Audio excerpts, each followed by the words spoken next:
Hello friends, मैं हूं गुमान सिंह और आप देख रहे हैं आपका अपना यूट्यूब चैनल अलवर हट।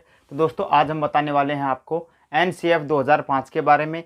दोस्तों क्या है कि काफ़ी समय से जो मेरे दोस्त हैं उनका कॉल आ रहा था कि सर आप एनसीएफ 2005 है उसका मतलब आप एनालाइज करो, उसे समझाने की कोशिश करो, जिससे दोस्तों हमको क्या है कि हमारी भाषा में अच्छे से समझ में आ सके। तो मैंने क्या है कि मैंने भी निश्चय किया कि भाई आपको एनसीएफ 2005 अच्छे से समझाया जाएगा। तो दोस्तों फिर मैंने इसका पूरा सेशन तैयार किया है। सेशन तैयार करके और मैं अब आपको अच्छे से एनालाइज करने की कोशिश करूंगा ताकि आपको अच्छे समझ में आए। और दोस्तों ये रीट और सीटेट है, उसके एग्ज़ाम के पॉइंट ऑफ व्यू से दोस्तों इसमें से 1 या 2 नंबर का क्वेश्चन बनता ही बनता है। तो दोस्तों चलो हम बात करते हैं। यह है राष्ट्रीय पाठ्यचर्या की रूपरेखा, ये 2005। दोस्तों यह शिक्षा का नवीनतम दस्तावेज है। यदि हम बात करें इसके इंग्लिश वर्जन की तो दोस्तों जो एनसीएफ है उसे national curriculum framework, national curriculum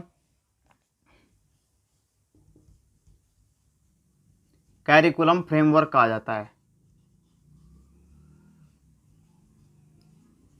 framework कहा जाता है एनसीएफ 2005 को। और दोस्तों यह विद्यालयी शिक्षा का अब तक का नवीनतम दस्तावेज है। यदि पूछ लिया जाए कि अब तक का शिक्षा का नवीनतम दस्तावेज कौन सा है, या 2021 तक की अब तक की बात करें, दोस्तों एनसीएफ 2005 क्या है, नवीनतम दस्तावेज है। और हम बात करें कि भाई जो एनसीएफ 2005 है उसका प्रकाशन किसके द्वारा किया जाता है, किसके द्वारा एनसीएफ 2005 को तैयार किया गया, तो दोस्तों इसे तैयार किया गया national council of education research and training, अर्थात दोस्तों एनसीईआरटी के द्वारा एनसीएफ 2005 को दोस्तों तैयार किया गया है। आगे हम बात करें कि दोस्तों इसका प्रकाशन कब कब हुआ है, तो दोस्तों इसके प्रकाशन की बात करें दोस्तों पहला प्रकाशन है दोस्तों 1975 ईस्वी में हुआ। और जो दूसरा प्रकाशन है दोस्तों 1988 ईस्वी में हुआ। और तीसरे प्रकाशन की बात करें 2000 में हुआ। और दोस्तों जो चौथा प्रकाशन है वह हुआ 2005 ईस्वी में। और दोस्तों अब तक के यदि इसके प्रकाशन पूछ लिए जाते हैं एग्जाम्स में कि अब तक इसके कितने प्रकाशन हो चुके हैं, दोस्तों इसके अब तक 4 प्रकाशन कंप्लीट हो चुके हैं। और दोस्तों अगर शिक्षा नीति की बात करें तो 2 शिक्षा नीति बनाई गई, जिसमें पहली शिक्षा नीति है 1968 में बनी और दूसरी शिक्षा नीति है दोस्तों वो 1986 में बनी। और है दोस्तों 1992 में पीओए दोस्तों क्या है कि छोटी छोटी बातें हमारे रीट या सीटेट के एग्जाम से पूछ ली जाती हैं कि जैसे दोस्तों एनसीईआरटी की फुल फॉर्म पूछ ली जाती है, या एनसीएफ की फुल फॉर्म पूछ ली जाती है, या आरटीई की फुल फॉर्म पूछ ली जाती है, एनपीई की फुल फॉर्म्स पूछ ली जाती हैं, या फिर दोस्तों पीओए की फुल फॉर्म पूछ ली जाती है, एलएसआरडब्ल्यू की फुल फॉर्म पूछ ली जाती है। बहुत सारी फुल फॉर्म्स भी दोस्तों पूछी जाती हैं जो कि कहीं ना कहीं हमें 1 या 2 नंबर की एग्जाम में देखने को मिलती हैं। तो दोस्तों पीओए 1992 में पीओए प्रोग्राम ऑफ एक्शन एक कार्यक्रम था। उसमें दोस्तों गुणवत्ता, क्वालिटी, प्रासंगिकता की बात की है एवं लचीलेपन के तत्वों पर बल देते हुए राष्ट्रीय शिक्षा नीति 1986 के प्रावधानों का क्रियान्वयन किया गया। ठीक है दोस्तों, 1992 में प्रोग्राम ऑफ एक्शन में गुणवत्ता, प्रासंगिकता एवं लचीलेपन के बारे में बात की गई। और इन पे गुणवत्ता, प्रासंगिकता तथा लचीलेपन पर बल देते हुए उन्होंने क्या है कि 1986 के प्रावधानों का क्रियान्वयन किया गया। आगे दोस्तों एनसीएफ के लेखन हेतु, जो एनसीएफ को लिखा गया, एनसीएफ के लेखन हेतु राष्ट्रीय संचालन समिति का गठन किया गया। सबसे पहले कोई भी कार्य करते हैं तो दोस्तों उसके लिए हम क्या है कि रूपरेखा तैयार करते हैं, उसके लिए कमेटी का गठन करते हैं। दोस्तों क्या है कि यहाँ पे भी वही हुआ कि कमेटी का गठन किया गया। और दोस्तों कब एनसीएफ के लेखन हेतु दोस्तों राष्ट्रीय संचालन समिति का गठन किया गया। और दोस्तों इसमें सदस्य थे दोस्तों, सदस्य संख्या थी इसमें 35 सदस्य संख्या थी राष्ट्रीय संचालन समिति में। और दोस्तों आगे क्या है, जो इसके अध्यक्ष थे वो दोस्तों कौन थे, प्रोफेसर यशपाल को इसका अध्यक्ष चुना गया। और दोस्तों इसमें क्या है कि शिक्षा की गुणवत्ता, शिक्षा की गुणवत्ता, उर्दू शिक्षा में जो विकृति थी, जो बुराइयां थी, उनको दुरुस्त करने के लिए पाठ्यचर्या के जो पाठ्यचर्या थी, पाठ्यचर्या के इस दस्तावेज में पाठ्यचर्या निर्माण के 5 निर्देशक तत्वों का प्रस्ताव रखा है। जो 5 निर्देशक तत्व हैं दोस्तों वो भी हम आपको बताएंगे। और अब है कि दोस्तों इसमें एक मेन बात और थी कि इन्होंने क्या है कि जो एनसीएफ 2005 का स्लोगन हम पूछ या कहें नारा, अगर इसके नारे की बात करें राष्ट्रीय पाठ्यचर्या की रूपरेखा एनसीएफ 2005 के बारे में दोस्तों, इसमें था लर्निंग विदाउट बर्डन, लर्निंग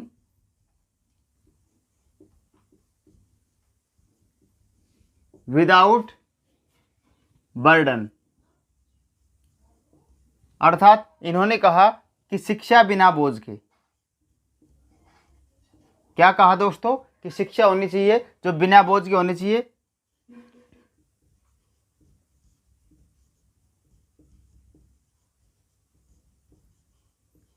बच्चों किसी प्रकार से क्या है फिजिकली या मेंटली आप उसको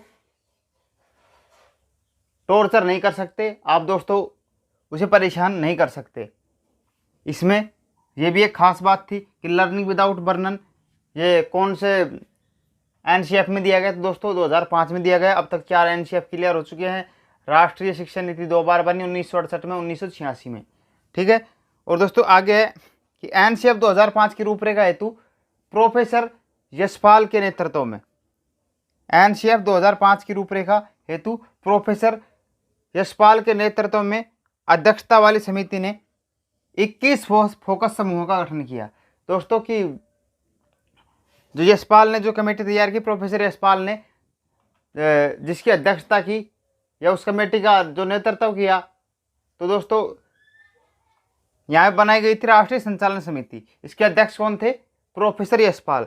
प्रोफेसर यशपाल ने क्या है कि राष्ट्रीय संचालन समिति का दोस्तों क्या है नेतृत्व किया, और इसमें 35 मेंबर थे। और इन्होंने दोस्तों क्या है कि 21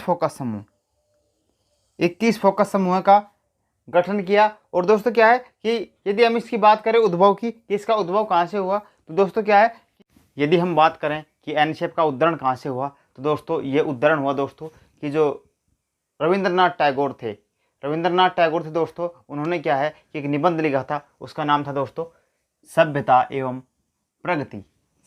प्रगति नामक निबंध लिखा था। उससे दोस्तों इसका उद्धरण हुआ और दोस्तों इसका विचार आया, ठीक है दोस्तों। और कब आया? 1993 में। 1993 में एनसीएफ के बारे में विचार कहाँ से आया? सभ्यता एवं प्रगति नामक निबंध से। और दोस्तों ये लिखा था RN टैगोर महोदय ने। और दोस्तों इन्होंने एक जो ये सभ्यता एवं प्रगति जो निबंध था, क्या था दोस्तों? ये निबंध था, इसे दोस्तों विचार आया। और इसमें खास बात क्या थी कि कथन दिया हुआ था। कथन क्या था कि सृजनात्मक एवं उद्धार आनंद बचपन की कुंजी है। जो आनंद है वह बचपन की कुंजी है, किंतु नासमझ एवं वयस्क लोग संसार द्वारा इनकी विकृति का खतरा है, ठीक है दोस्तों। यदि पूछ लिया जाए तो ये अंश कहाँ से लिया गया है, तो ये अंश सभ्यता एवं प्रगति से लिया गया है और ये RN टैगोर द्वारा लिखा गया था। और दोस्तों अब तक यदि हम बात करें कि जो एनसीएफ 2005 है, इसका क्या है दोस्तों 22 भाषाओं में अनुवाद किया गया है। कितनी भाषाओं में दोस्तों? 22 भाषाओं में इसको अनुवादित किया गया है, इसका अनुवाद कर दिया गया है। 22 भाषाओं के लोगों ने इसको अच्छी तरह से पढ़ लिया है, समझ लिया है।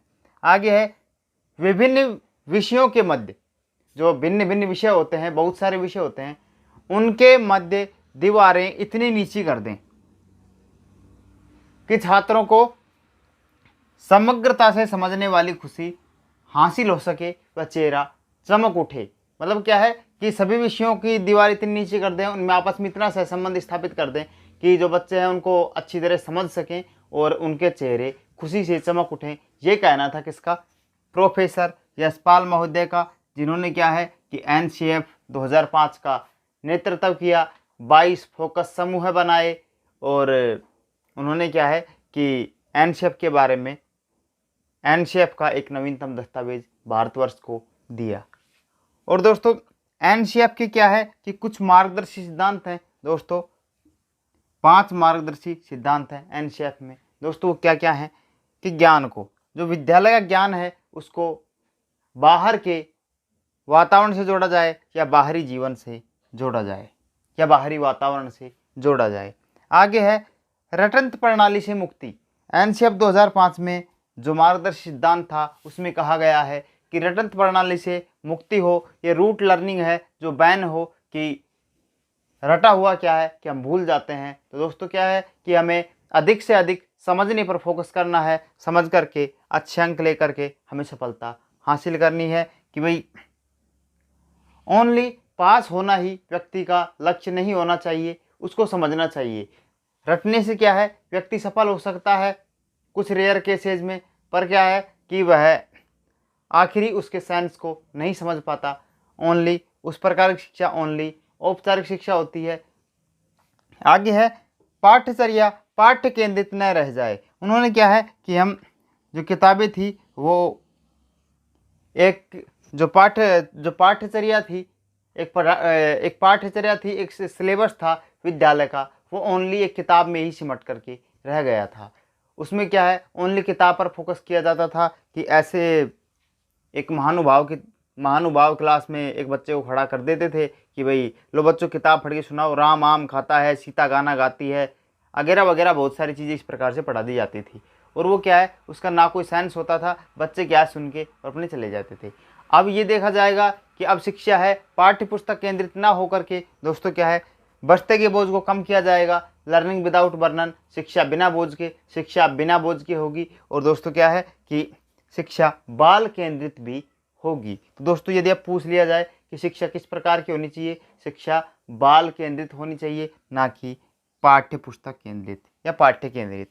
आगे है कक्षा कक्ष को गतिविधि से जोड़ा जाए। कक्षा कक्ष का है कि गतिविधियों से इंटरलेट किया जाए। इसके लिए दोस्तों टीएलएम इस्तेमाल हो रहे हैं, तमाम सारे मॉडल्स का इस्तेमाल हो रहा है, और दोस्तों विज्ञान वगैरह में भी लैब्स वगैरह का इस्तेमाल हो रहा है। आगे है राष्ट्रीय मूल्यों के प्रति आस्थावान विद्यार्थी तैयार हो, अर्थात उनको मोरल वैल्यू एजुकेशन दिया जाए, उन्हें नैतिक शिक्षा का पाठ पढ़ाया जाए, उन्हें महापुरुषों की जीवनियाँ वगैरह पढ़ाया जाए, और उनके सामने अच्छे अच्छे मॉडल या प्रतिमान प्रस्तुत किए जाएं, जिनसे बच्चे क्या है कि अच्छी तरह सीख करके और भावी एक अच्छे संस्कारित देश का निर्माण कर सकें और अच्छे से सफलता प्राप्त कर सकें। दोस्तों मार्गदर्शी सिद्धांत में था स्कूल के जीवन को बाहरी जीवन से जोड़ना, रटंत प्रणाली से मुक्ति, आगे बाल केंद्रित शिक्षा होनी चाहिए ना कि पाठ्य केंद्रित होनी चाहिए, आगे है कक्षा कक्षों गतिविधियों से जोड़ा जाए, आगे है कि आस्थावान राष्ट्रीय मूल्यों के प्रति आस्थावान विद्यार्थी तैयार हो।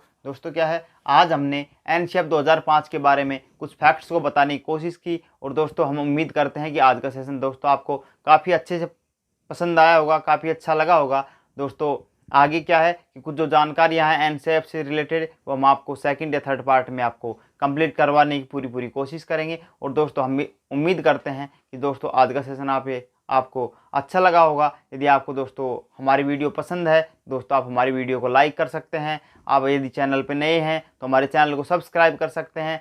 दोस्तों आपकी हार्दिक इच्छा हो तो दोस्तों आप हमारे जो वीडियो है उसको अपने यार दोस्तों के साथ पार्टिसिपेट कर सकते हैं। और दोस्तों आप जो है हमारा नॉलेज है इसे दोस्तों क्या है कि आपकी कृपा हो तो आप अपने यार दोस्तों को क्या है कि उन्हें चैनल के बारे में सजेस्ट कर सकते हैं। आज की वीडियो में बस इतना ही, फिर मिलते हैं नए वीडियो में नई कंटेंट के साथ। तब तक के लिए दोस्तों टाटा बाय बाय।